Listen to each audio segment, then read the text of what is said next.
नमस्कार दोस्तों, कैसे हैं। तो हम डिस्कस कर रहे हैं Kronig Penney model. Band theory का बेसिकली एक लास्ट पार्ट है ये, है ना। तो पर्दा खोल देते हैं और डिस्कस करते हैं हम आज का ऑब्जेक्टिव। आज के ऑब्जेक्टिव में पहले अगर हम देखें तो हम ब्लोच फंक्शन पढ़ चुके हैं, है ना, जिसमें हमने बात की थी कि पीरियोडिसिटी की है, बे फंक्शन पीरियोडिक होगा, एक पोटेंशियल भी कहीं ना कहीं पीरियोडिक की बात कर रहे थे हम कुछ इस तरीके से। अगर आपको ध्यान हो तो यहाँ एक एटम है और यहाँ इस तरीके से ऐसे करके पीरियड मिल रहा था, पोटेंशियल मिल रहा था। लेकिन उस मॉडल में भी कुछ प्रॉब्लम्स थी जिसके कारण वो सारी चीजें सॉल्व नहीं कर पा रहा था।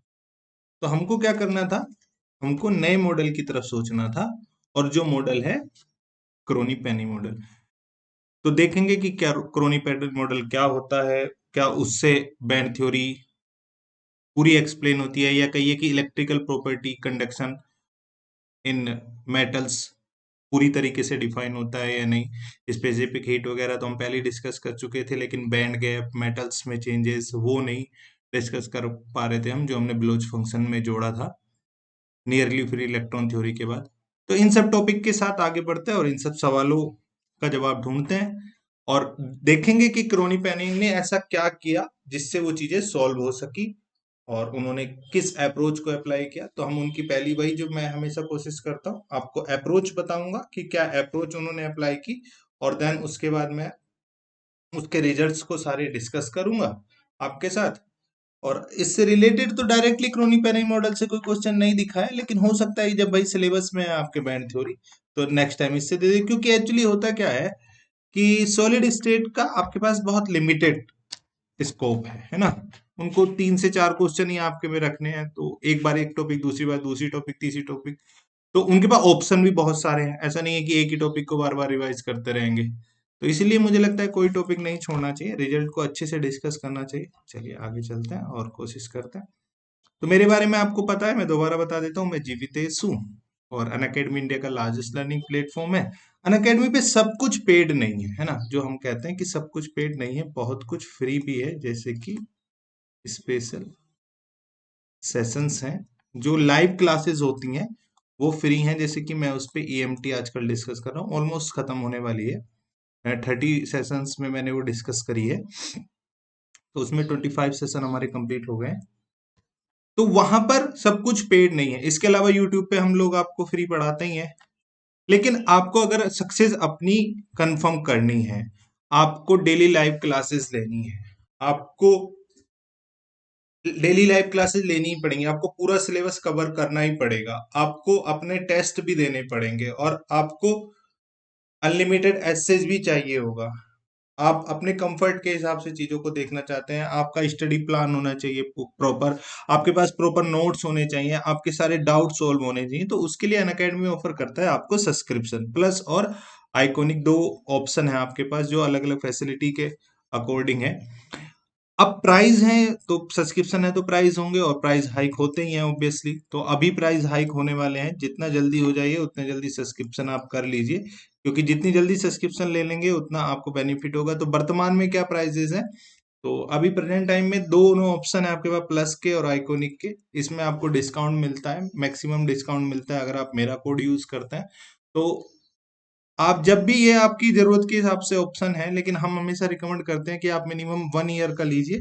बिकॉज होता ये है कि 6 महीने के लिए आपको 10,125 देना पड़ता है, जबकि आपको 12 महीने के लिए 2,250 रुपए में +6 मंथ आपको मिल जाता है ना। तो हमेशा कोशिश कीजिएगा ये लें। और अगर आप एमएससी स्टूडेंट है तो नो डाउट आपको ये 2 साल वाला लेना चाहिए। इसमें मात्र 18,000 रुपये में आपको 2 महीने अभी 2 साल पूरे मिल रहे हैं, और अभी एक ऑफर भी चलता रहता है, तो जिसमें 1 मंथ आपको ज्यादा मिलता है अगर आप 1 ईयर का लेते हैं तो ये सब हैं। जितना जल्दी हो सके उतना जल्दी लीजिए। क्यों लेना है, क्योंकि इंडिया के टॉप एजुकेटर आपको पढ़ाते हैं, सुरभि मैम है ना, और अक्षय सर हैं। ये लोग अभी अभी अपना कोर्स स्टार्ट कर रहे हैं। 9 जून को मैम का कोर्स स्टार्ट हुआ है, और सर का 9 जून को स्टार्ट हुआ है क्वांटम का। अभी कुछ नए कोर्सेज भी और स्टार्ट होने वाले हैं, उनको मैं कल बताऊंगा आपको।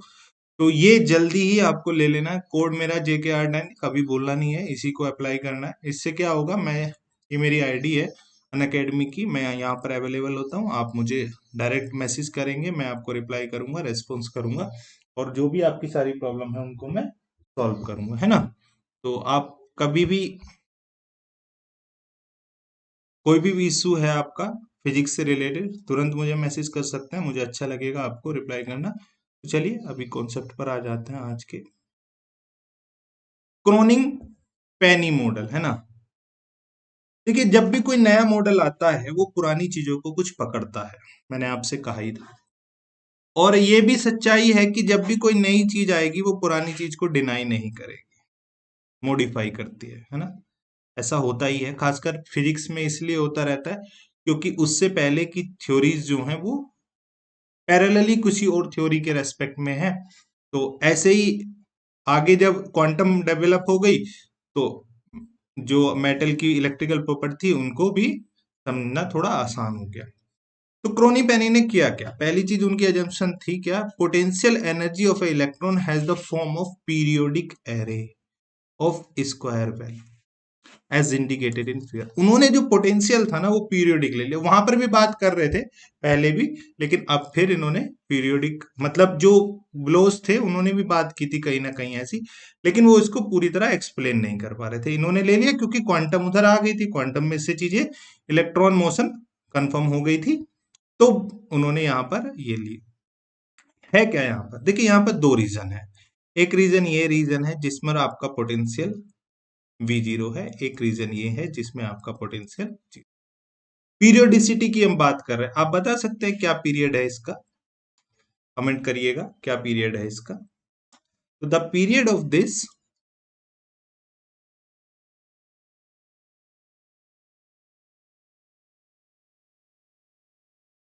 पोटेंशियल फंक्शन इज, आप देखिए यहां से यहां तक और यहां से यहां तक, ये चीजें बार बार रिपीट हो रही हैं, इससे पहले भी सेम एज ऐसे ही था और उसके आगे भी ऐसे ही, मतलब ये -B0, फिर यहां तक -B0। तो ये जो विद है, -B का मतलब ये 2B हो जाएगा, चिंता ना करिए, लेकिन यहाँ पर कुछ और हो जाएगा। कहने का मतलब क्या है कि ये इतना रीजन आपस में अपने आप को रिपीट कर रहा है, तो ये हो जाएगा आपका A+B। तो ये इसकी पीरियोडिसिटी हो जाएगी। पोटेंशियल क्या है जी, आपका जो फर्स्ट है, फर्स्ट रीजन, इस रीजन में जब आपका आपका मतलब हमारा x -B से 0 के बीच में है, तब V आपका V0 है। जब आप सेकंड रीजन में जाते हैं, आप 0 से लेके x a के बीच में है, तब आपका ये है। आपको पता है श्रोडिंगर इक्वेशन सॉल्व करते हैं क्या होती है, श्रोडिंगर इक्वेशन अगर आप लिखें तो वो होती है d2y अपॉन dx2 प्लस, यहाँ पर क्या आता है जी 2m अपॉन h, यहाँ पर वाला यहाँ आ जाता है मोमेंटम ऑपरेटर में से, और E एनर्जी सही। ये श्रोडिंगर इक्वेशन होती है, इसको आप सॉल्व करते हैं इस बाउंड्री पर, इस बाउंड्री पर, और ये सब बेसिकली इस बाउंड्री और इस बाउंड्री, मतलब इन सब बाउंड्रीज पे आप पीरियोडिक में है तो इसको लेंगे या इसको, किसी एक को ले लीजिएगा, और यहाँ पे सब करने के बाद सॉल्यूशन हम निकाल लेते हैं और उससे हमें क्या मिल जाते हैं, सॉल्यूशंस मिल जाते हैं। ऐसे ही होता है भाई, यहाँ से आगे मैं उसको नहीं कराना चाहता हूँ, लेकिन मेन पर्पज यही, अजम्पशन हमें समझनी है, देन उसके बाद फाइनल रिजल्ट, और हम उसके बाद आगे की तरफ करेंगे। यहाँ श्रोडिंगर इक्वेशन होती है, उसको वो सॉल्व करेंगे, आगे क्या मिलेगा उनको। तो जो सॉल्यूशन करेंगे, the solution in the region, इस रीजन में ए और बी में, must be related to the region of this. कैसे, कहने का मतलब क्या है जी, इस रीजन का सॉल्यूशन और इस रीजन का सॉल्यूशन जरूर रिलेट होगा, वो एक तो बाउंड्री कंडीशन से, और दूसरा ब्लोच फंक्शन। पीरियोडिसिटी की बात करते हैं, ब्लोच फंक्शन यही तो कह रहे थे कि यहाँ पर वेव फंक्शन और यहाँ पर वेव फंक्शन इस तरीके से रिलेट होगा। ये सब चीजें करी उन्होंने और पूरी प्रोसेस अप्लाई की, कैलकुलेशन की, और उन्होंने क्या क्या चीजें एजम्पशन मानी उन्होंने मानी। तो उन्होंने पहली चीज है, assume that the energy E of the electron under consideration is shall assume, then V0 क्या हो जाएगा? तो अब अगर आपको ध्यान हो तो हम क्या करते थे, इस क्वांटिटी में इसको पूरा अल्फा स्क्वायर मान लेते थे क्वांटम में, है ना? वही इन्होंने किया और इन्होंने इसको क्या कर दिया, अल्फा स्क्वायर कर दिया 2 MEH। लेकिन ये किस रीजन में?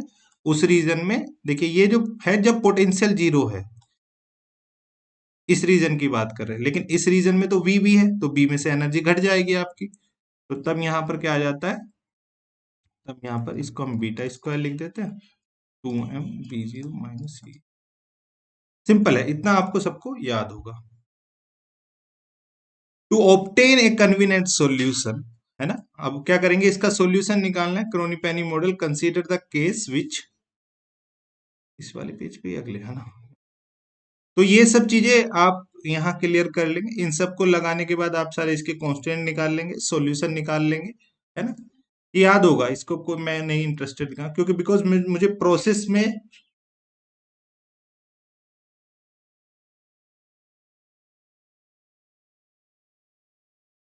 एक आपको क्या चाहिए कि प्रोसेस की तरफ मैं नहीं जाना चाह रहा हूँ। प्रोसेस क्योंकि लंबा वर्ड, आप एजे डेकर में जाइए, सब कुछ दिया हुआ है, मैं वहां नहीं जा रहा हूँ, मैं केवल रिजल्ट डिस्कस करना चाह रहा हूँ। और जब वो करते हैं तो वो क्या अजम्पशन मानते हैं? पहली अजम्पशन वो मानते हैं, the result is simplified if we represent the potential by the periodic delta function obtained by the pass b is tends to 0 and v0 is tends to infinite। इसका मतलब क्या है जी? देखिए, आप अगर मैं उसी फिगर की तरफ आपको ले चलूं पीछे, तो ये उसको बहुत जीरो लेके जाना चाह रहे हैं, बहुत छोटा लेके जाना चाह रहे हैं, है ना? इसको बहुत छोटा लेके जाना चाह रहे हैं, ठीक है ना? जीरो की तरफ, और इसको इन्फिनाइट की तरफ लेके जाना चाह रहे हैं। बात समझ रहे हैं? स्पाइक में लेके वो डेल्टा फंक्शन की बात ही करे। डेल्टा फंक्शन क्या होता है जी? एक पर्टिकुलर वैल्यू पर वैल्यू देता है, अदरवाइज जीरो हो जाता है। ये डेल्टा फंक्शन की प्रॉपर्टी है, तो वो ऐसा ही करना चाह रहे हैं। लेकिन यहां से आगे जो करूंगा मैं आपको बता दूं, एक चीज की और बात करते हैं कि ये कितना भी छोटा हो जाए, ये कितना भी बड़ा हो जाए, और दो number A cross B is something, अगर ए टेंस टू इन्फिनाइट बहुत बड़े की तरफ है, और a tends to infinite and b tends to 0 means a dot b tends to something always equal to, अगर ये देखिए इन्फिनाइट हो नहीं रहा है, बहुत बड़ा हो रहा है, फॉर एग्जांपल ये 10⁻6 हो जाए, और ये बहुत छोटा हो रहा है, 10⁻⁻6 हो जाए, तो ये 1 फाइनाइट। और ये डेल्टा फंक्शन में होता भी है कि जो एरिया अंडर द कर्व है वो हमेशा कांस्टेंट होता है, और यहां पर एरिया क्या है? बी और बी जीरो, है ना? बी और बी जीरो, तो ये सब पॉसिबल है ना? तो इस तरीके से आप कर सकते हैं, है ना?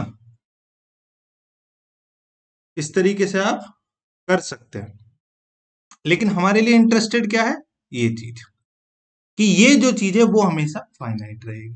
ये क्या है? हमेशा फाइनाइट रहेगी। कोई दिक्कत है क्या यहाँ पर? तो जब ये करते हैं तो एक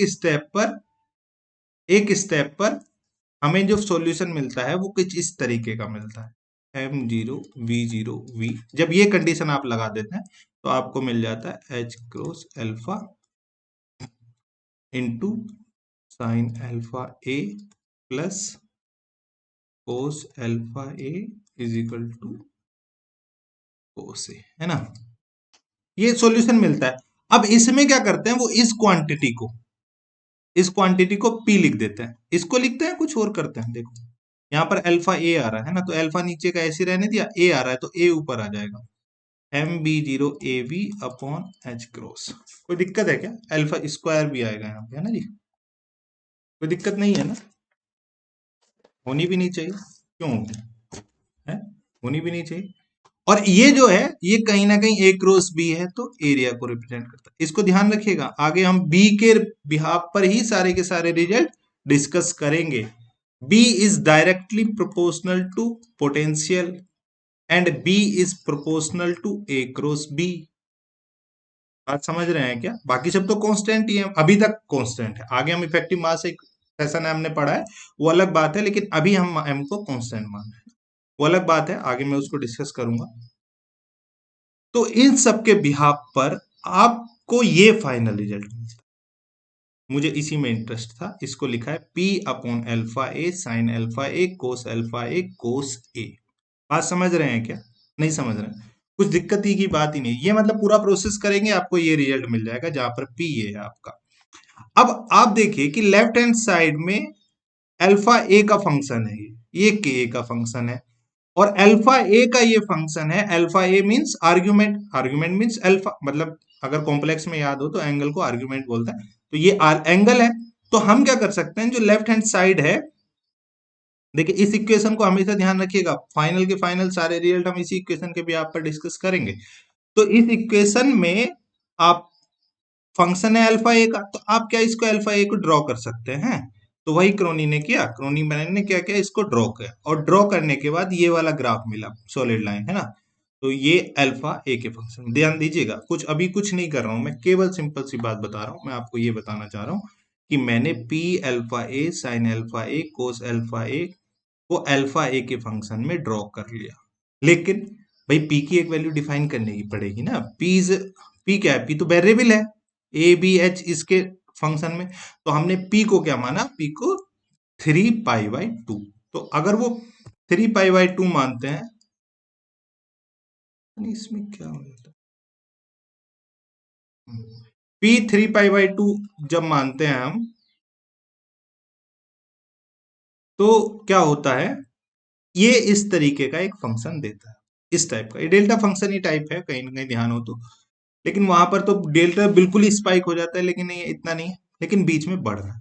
अब जब इस रिजल्ट को एनालाइज करते हैं, वो एक चीज देखते हैं कि भाई ध्यान हो तो राइट साइड में जो हमारी फाइनल इक्वेशन है, राइट साइड में है कोस के ए, लेफ्ट साइड में ये है। अब ये वाली फंक्शन की जो वैल्यू है वो क्या है, कि इस प्लस और माइनस के बाहर भी जा रही है, प्लस और माइनस के बाहर भी जा रही है। समझ में आ रहा है क्या? नहीं आ रहा है? अच्छा, चलो देखो, जब इस फंक्शन को ड्रॉ किया तो इसकी वैल्यू +1 और -1 से बाहर जा रही है। +1 -1 में क्यों इंटरेस्ट है, बिकॉज क्योंकि राइट साइड जो है वो हमेशा -1 और +1 से बाहर हो ही नहीं सकता। राइट साइड का मतलब क्या है, ये तो पीरियोडिक फंक्शन है ना, और साइन और कोस के पीरियोडिक फंक्शन में कितनी भी वैल्यू हो जाए, कोस की जो मैक्सिमम वैल्यू होगी वो +1 होगी, और कोस की माइनस वैल्यू -1 होगी। कोई दिक्कत ही है क्या? दिक्कत की तो कोई बात ही नहीं है। हम्म तो this is equal to cos K A, and this will be between -1 and +1। कोई दिक्कत बात है? कोई भी प्रॉब्लम पूछेगा।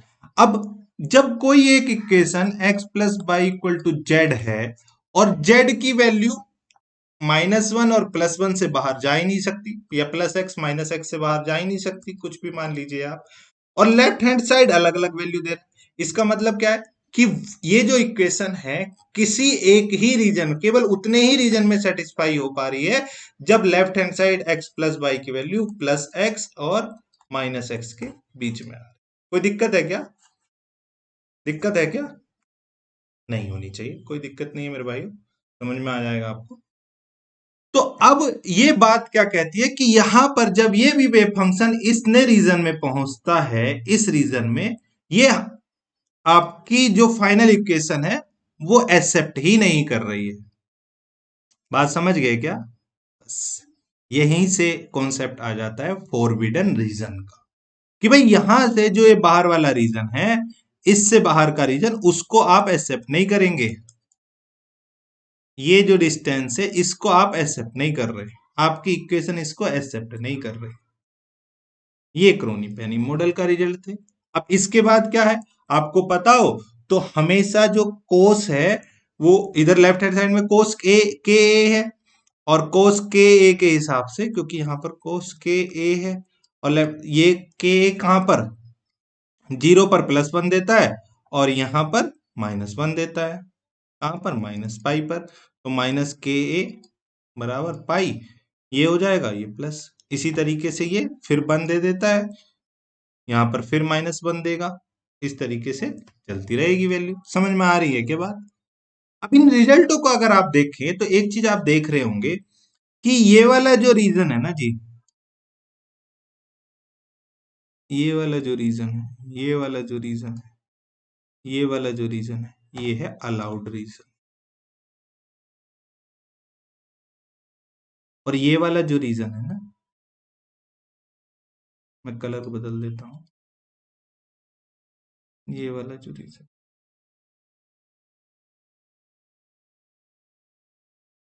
ये है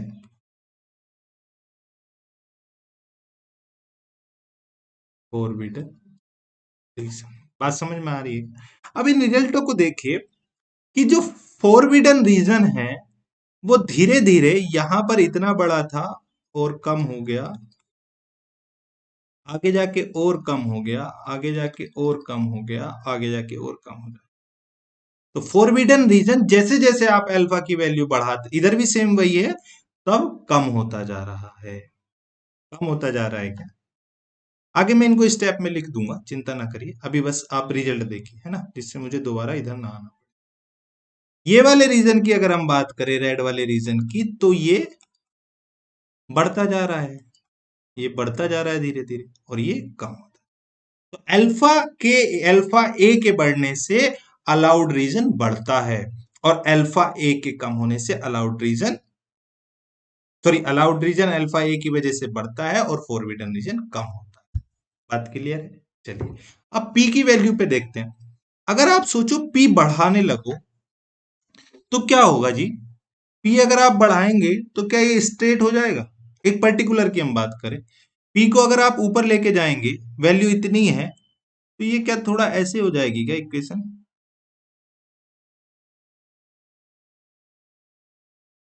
यहां देखिए, तो क्या ये अलाउड रीजन केवल इतना रह जाएगा क्या?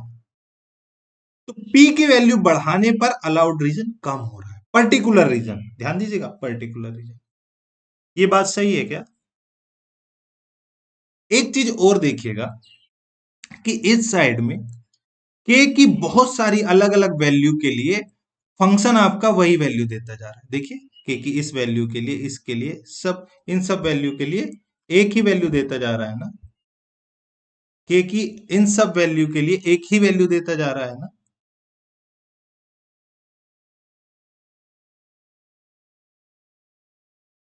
समझ में आ रहा है क्या बात?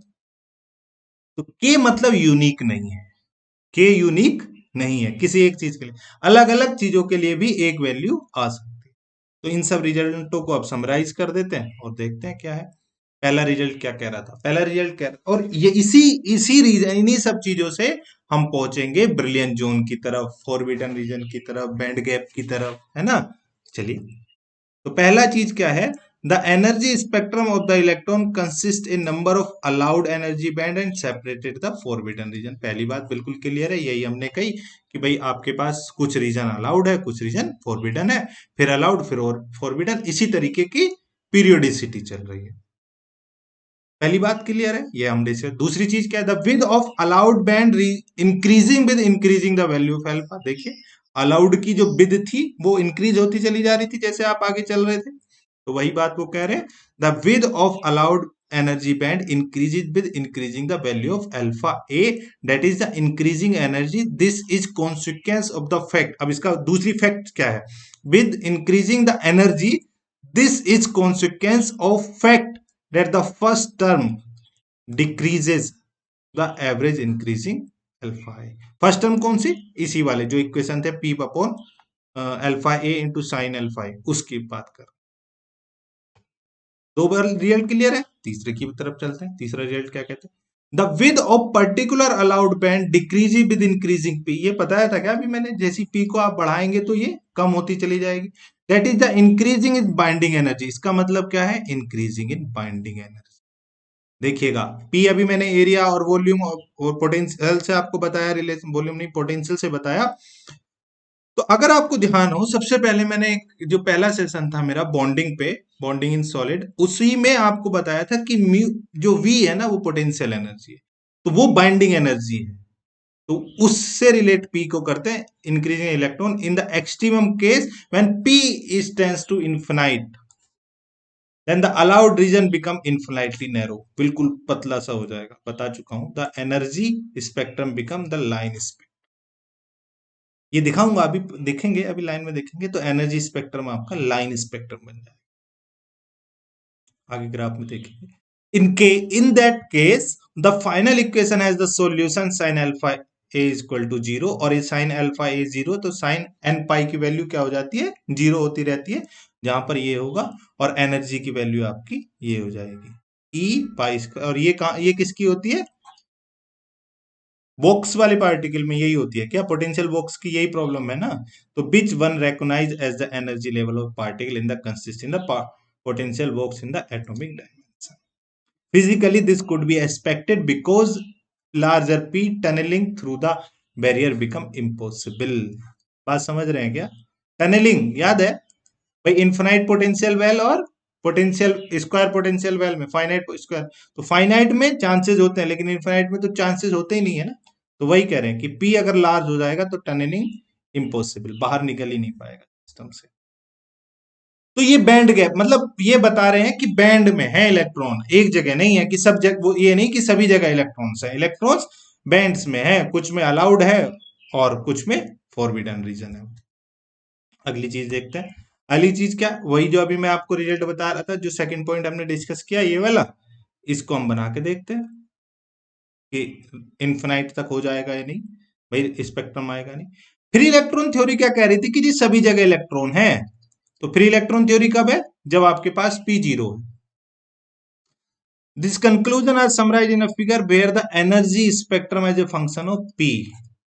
Energy spectrum E function of P.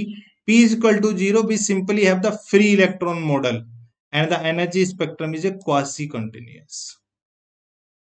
जब P 0 होगा तो फ्री इलेक्ट्रॉन थ्योरी की जगह सभी जगह है क्वासी कंटिन्यूअस, कंटिन्यूअसली डिस्ट्रीब्यूटेड है, इलेक्ट्रॉन थ्योरी यही कह रही है। And when P is infinity, जब इन्फिनिटी की तरफ देखिए 1 अपॉन लिखा हुआ है, जीरो भले ही लिखा है तो 1 अपॉन 0, 1 अपॉन की टर्म में लिखा है ना। तो यहां पर आपको लाइन स्पेक्ट्रम मिल गया, बिल्कुल। ये ग्राफ थोड़ा सा ऐसे, जो पहले वाला है उसको ऐसे करके समझिएगा, है ना, एक्स एक्सिस इसको horizontal, then range the allowed and forbidden region shaded and openly respective. तो ये जो शेडेड है वो अलाउड है और जो ये है फॉरबिडन है। Extremum left P 0 free electron, ये वाला लेफ्ट वाला free electron, and the extremum right P is infinite. Last में एक और पॉइंट देख, नहीं इससे पहले बाद में और भी डिस्कस करेंगे, अभी ये देखते हैं। For a given value of P, the position and width of the allowed and forbidden band are obtain by iterating a vertical line and the shaded area correspond to the allowed band. वही बात जो ऊपर वाली बात यहाँ मैंने कही है उसी को, ठीक है। तो ये सब आपके रिजल्ट्स हैं, एस्पेक्ट्स हैं, और देख लेते हैं। अब हम बिलियन जोन की तरफ चलते हैं। आपको ध्यान हो क्या, मैंने ये अब जब यहाँ पर बताया था आपको अलाउड रीजन इस तरीके से, तो वहां पर कुछ के की वैल्यू मैंने डिस्कस करी थी आपके साथ, हाँ बस वो ये यूज हो जाएगा अब यहाँ पर। तो अब हम क्या कर रहे हैं, के साथ एनर्जी को ड्रॉ कर रहे हैं। अभी तक हमने फंक्शन किया था अल्फा ए को, लेकिन यहाँ पर क्या है, कोस के, मेन तो के से डिपेंड करना है ना वेव वेक्टर। तो के रेस्पेक्ट में अगर आप इसको ड्रॉ करते हैं तो आप देखते हैं कि पाई बाई ए पर ही डिसकंटिन्यूटी आई थी, फिर 2 पाई बे पर डिसकंटिन्यूटी आई थी, फिर यहां पर, और देखिए ये बढ़ता जा रहा है क्या, जैसे जैसे आप आगे बढ़ते जा रहे हैं। तो the energy E as a function of the wave vector K in the slope is the halfly positive. अच्छा हाँ, एक चीज और है, हम लोग जब मैं खुद पढ़ रहा था कंफ्यूज होता है, ये कहता है, ये इधर को भी ऐसे ही है जी, चिंता ना करिएगा, केवल पॉजिटिव पॉजिटिव बनाया गया है ना। ब्रिलियंट जोन जब पढ़ाया है मैंने, उसमें आप देखिएगा ये इस तरीके से, इधर को भी ऐसे ही है।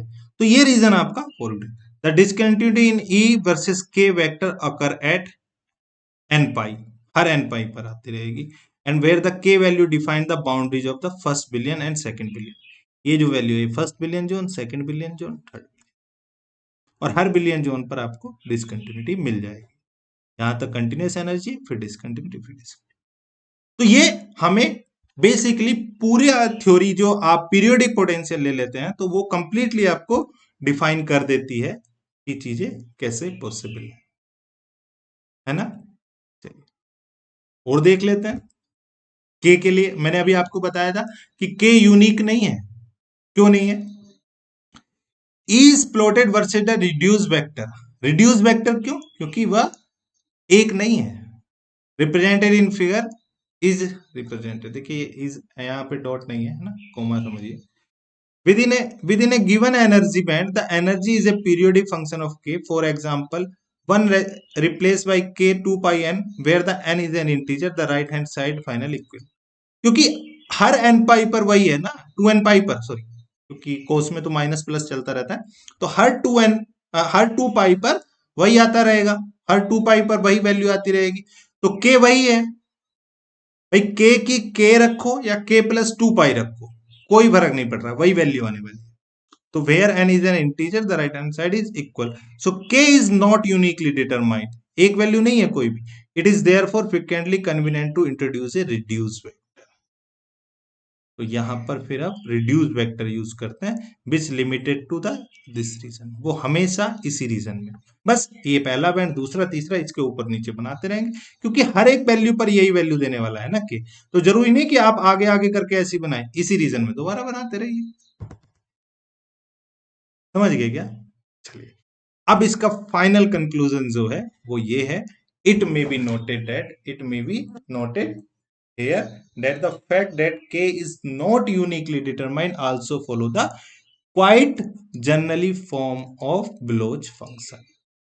ब्लोच फंक्शन में ध्यान है क्या? वहां पर हम पीरियोडिसिटी की बात कर रहे थे, हर टाइम के बाद के ई टू द पावर आई के ऐसे आ रहा था, तो यही के मतलब एक वैल्यू के बाद टू, क्योंकि आई के को कैसे खोलते हैं, साइन के फंक्शन, कोस और साइन में, और वहां पर भी हर एंगल चेंज होने के बाद 2 पाई के बाद वही आता रहेगा। तो ये रिजल्ट कहीं ना कहीं ब्लोच फंक्शन को भी सपोर्ट क्यों करेंगे ही, क्योंकि हमने पहली एजम्पशन ब्लोच फंक्शन की मानी है भाई। क्रोनी पेनी मॉडल नया नहीं है, उन्होंने तो ब्लोच के बाद आगे चीजें शुरू करी।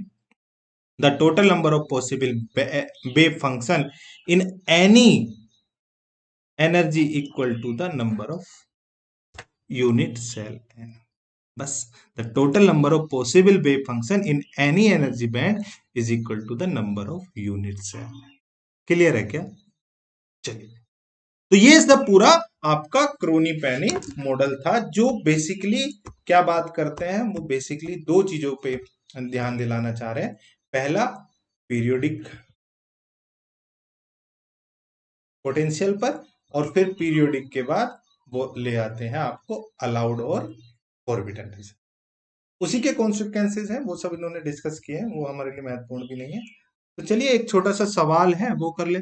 क्रोनी पेनी मॉडल से तो डायरेक्ट कोई सवाल नहीं मिल पाया मुझे, लेकिन फिर भी एक ये सवाल आया क्योंकि बैंड थ्योरी से ही रिलेटेड है, डेंसिटी फंक्शन स्टेट हमने पढ़ा था, तो वो मैं यहाँ पर ले आया आपके लिए, है ना। एक क्वेश्चन भी करा देते हैं। तो ये क्या है, the low energy electronic excited in the two dimensional seat graphene, ये एम नहीं एन होगा, graphene is given by this where the E is a velocity of excitation, the density of state is proportional। कई बार ऐसे सवाल पूछे जाते हैं, Fermi energy पूछ लेते हैं, डेंसिटी स्टेट पूछ लेते हैं, फोनोन के लिए पूछ लेते हैं, इलेक्ट्रॉन गैस के लिए पूछ लेते हैं, फर्मियोन तो ये मैं एक बार समरी में लिखवाया भी है, फिर भी एक सवाल है तो करा देते हैं। कैसे करेंगे जी? देखिए, the number of k state in range k and k plus, याद है क्या? ये कराया था। तो वहां पर जी के आप जो नंबर ऑफ स्टेट में आप लिखते हैं जी डी के फंक्शन में, एनर्जी के फंक्शन में भी लिखवाया था L/2 पाई स्क्वायर अपॉन 2 पाई के डी। एनर्जी में भी लिख लेते हैं, अभी यहाँ क्योंकि पोजीशन के का फंक्शन है तो के में दिया, नहीं तो डायरेक्ट ई में लिखते, फिर के में लिखते। अब लिखेंगे भी तो ई बराबर आपको क्या दिया, एच न्यू के, वैल्यू रख लीजिए, अब ई में ले जाइए, ई में जब ले जाएंगे तो यहाँ ई डी एच के L/2 पाई ऐसे ही रहेगा आपका, और यहाँ पर 2 पाई के बराबर क्या हो गया जी, ई अपॉन एच न्यू हो गया, और डी के की जगह पे डी ई लिखेंगे, और D E upon H new आ जाएगा। पूरे को जब सॉल्व, और फिर लास्ट में आप डेंसिटी ऑफ स्टेट निकालना चाहते हैं, वी बराबर होता है जी ई डी ई अपॉन, हाँ यही है ना, ये डी, इसको पूरे को सॉल्व करिएगा और लास्ट में जो प्रोपोर्शनलिटी आएगी वो ई के रेस्पेक्ट में आ जाएगी, है ना। तो आंसर आपका ए हो जाएगा। ये सब सॉल्व करेंगे, जी की वैल्यू रख देंगे डी के साथ, जी डी, और यहाँ पर देखिए ई की प्रोपोर्शनलिटी है इसमें, है ना, ई की जी ई एल स्क्वायर। हाँ, एक चीज हो गई, क्योंकि ये यहाँ पर भी ई आएगा ना, यहाँ डी, तो ये वाला ई इसके अपोन में चला जाएगा और इस ई से ये ई कैंसिल, और एच, ये प्रोपोर्शनलिटी ई के रेस्पेक्ट, है ना, करने के बाद। तो इस तरीके से बहुत सारे सवाल हैं, प्रैक्टिस करते रहिए। आपको कोई भी क्वेश्चन का आंसर नहीं मिलता है, प्लीज मुझे जवाब दीजिएगा, है ना।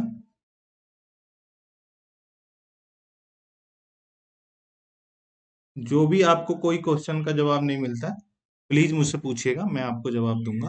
तो सारे प्रीवियस ईयर लगा लीजिए और क्वेश्चन सॉल्व कर लीजिए। आज की समरी अगर हम डिस्कस कर लेते हैं, तो फाइनली हमने क्या क्या डिस्कस किया। हमने इलेक्ट्रिकल प्रॉपर्टीज में, है ना, इलेक्ट्रिकल प्रॉपर्टीज में क्रोनिग पेनी मॉडल डिस्कस किया, रिजल्ट डिस्कस किए, अजम्पशन डिस्कस की, है ना, और एक क्वेश्चन भी किया डेंसिटी ऑफ स्टेट को लेकर के। देखिए, मैं क्वेश्चन कम कराता हूँ, मैं जानता हूँ, है ना, लेकिन इसका मतलब ये नहीं है कि मुझे क्वेश्चन नहीं कराने में इंटरेस्ट है। आप प्रैक्टिस करिए, क्वेश्चन नहीं होता है मुझे डायरेक्ट मैसेज कर दीजिए, मैं बता दूंगा, अच्छा लगेगा मुझे कराना, है ना। लेकिन आपको प्रैक्टिस करनी पड़ेगी। मेरा कहने का देखिए, सॉल्यूशन भी सबके पास है ना, पुराने सबके सब बुक्स के, जो नहीं मिलता है मुझसे बता दूं, मैं दे दूंगा, मेरे पास है। कुछ हो सकता है भाई कोई सवाल ना करा पाऊं, तो उसके लिए कोशिश करूंगा जानने की, है ना। तो अगले सेशन में हम क्या पढ़ेंगे, अगले सेशन में हम पढ़ेंगे क्रोनीपेनी ब्रिलियन जोन, है ना, ब्रिलियन जोन 2। ब्रिलियन जोन एक बार मैं पहले बता चुका हूं, अब मैं ब्रिलियन जोन 2। चलिए, अब इसकी चिड़िया बना देते हैं, उड़ा देते हैं, और अब डिस्कस करते हैं आगे की चीजें। थैंक यू सो मच, आप मेरे साथ जुड़े रहे। तो अगर आपको अच्छा लगता है तो प्लीज हमारा मेरी वीडियो लाइक कीजिए, शेयर कीजिए अपने दोस्तों के साथ, हमारा चैनल सब्सक्राइब करिए। और जल्दी प्राइस हाइक होने वाले हैं, तो प्लस का सब्सक्रिप्शन ले लीजिए, 25 रुपए से स्टार्ट है मात्र पर डे। आइकॉनिक का 58 रुपए पर डे से स्टार्ट है। तो बाकी कोई भी प्रॉब्लम हो मुझे मैसेज करिए। जब भी आप सब्सक्रिप्शन लेंगे मेरा कोड यूज कीजिए, मैक्सिमम डिस्काउंट आपको वहां से मिलेगा। मदन मोहन दानी जी की लाइन है, अच्छी लगती है। थैंक यू, नमस्कार दोस्तों।